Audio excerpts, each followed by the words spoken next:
Hi, my name is Nadia, and the project I'm doing is my music magazine.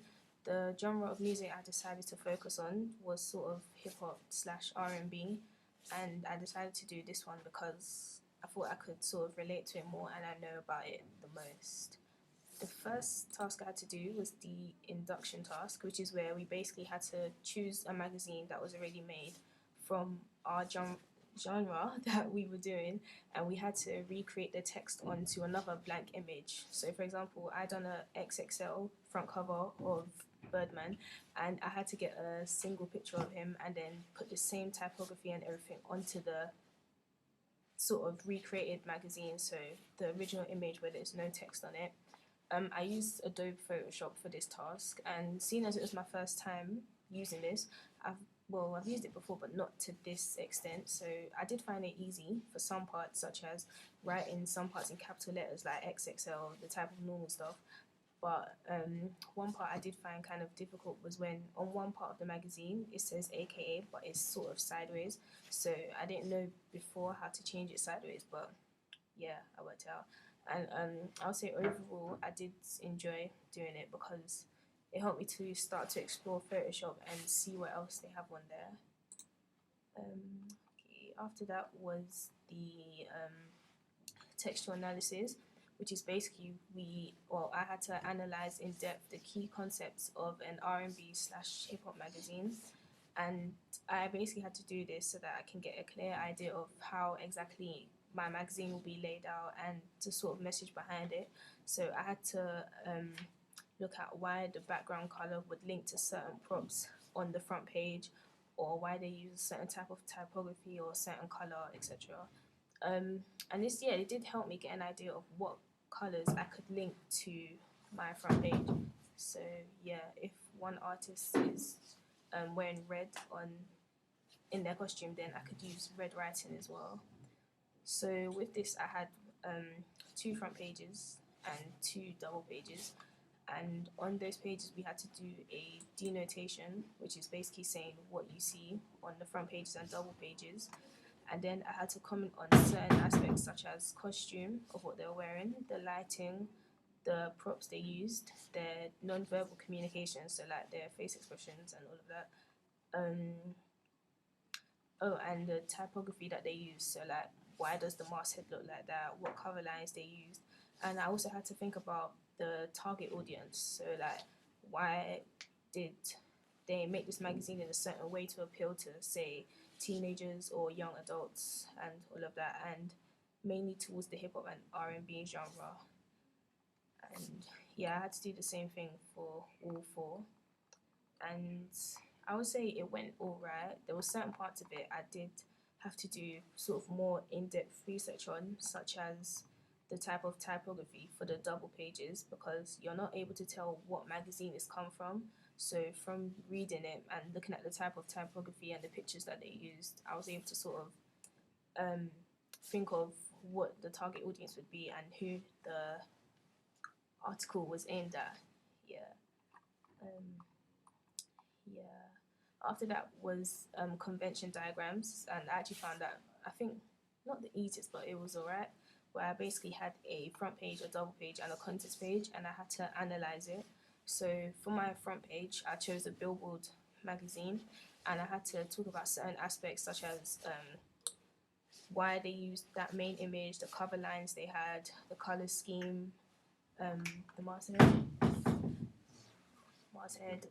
the main overline, and the page number and stuff like that. And I had to talk about why I think they would position it in a certain place as well.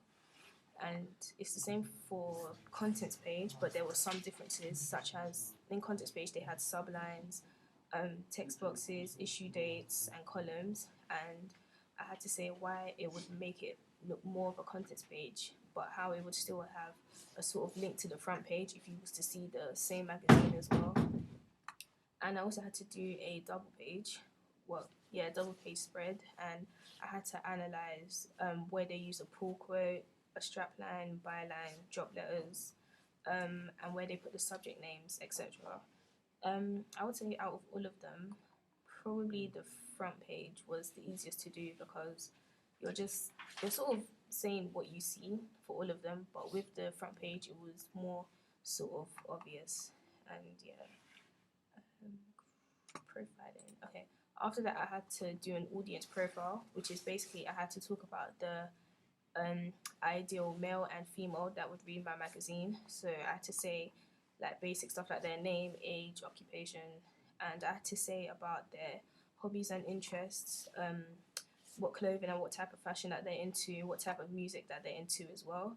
So with my female one, I mainly just based it around a sort of female R&B slash hip hop type of fan, and the type of clothing that she would wear would sort of be like, say like Timberlands, gold chains, black t-shirts, stuff like that. We talk about the type of modern type clothing, yeah. And her hobbies were like dance, photography, etc.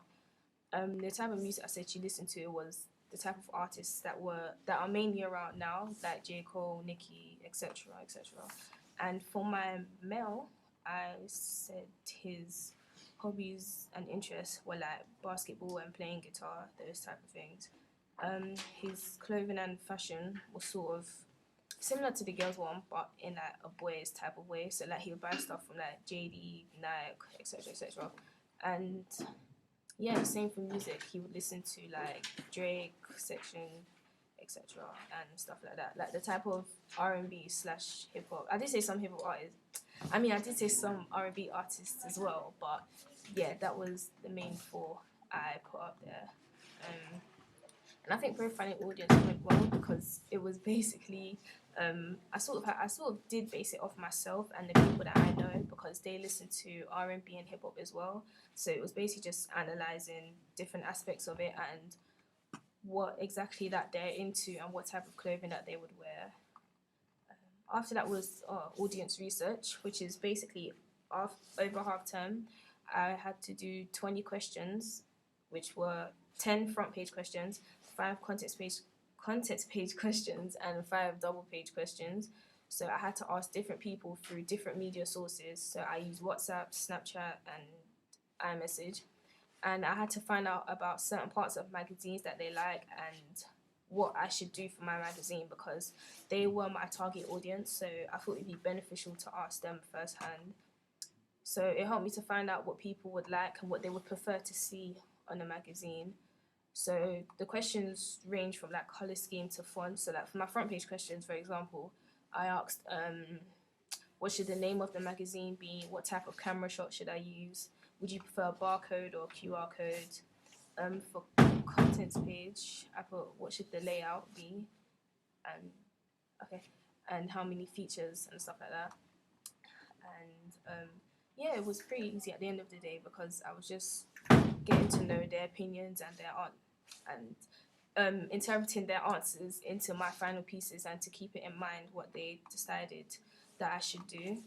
And finally, I had a mood board to do, which I would say was not the easiest, but it was one of the most simplest tasks where I had to create a mood board, which is like a square thing on Photoshop, and I had to express what type of things that are going to be in my magazine and its genre. So I included hip hop and R&B artists, like I put Chris in there, I put Nicki, I put Bryson. And I had to symbolize that it's going to be an R&B slash hip hop magazine. So I used different props as well. Like I put an iPhone there to say that's modern technology. I put social media aspects like YouTube, Twitter, etc.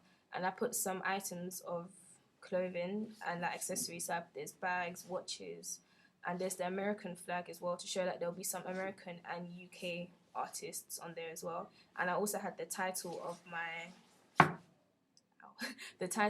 magazine, which was The Hype, but that was before it was edited. And yeah, it helped me to have a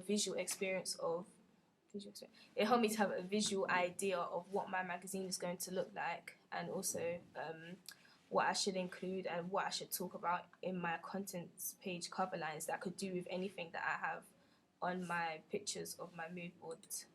And yeah, that's it.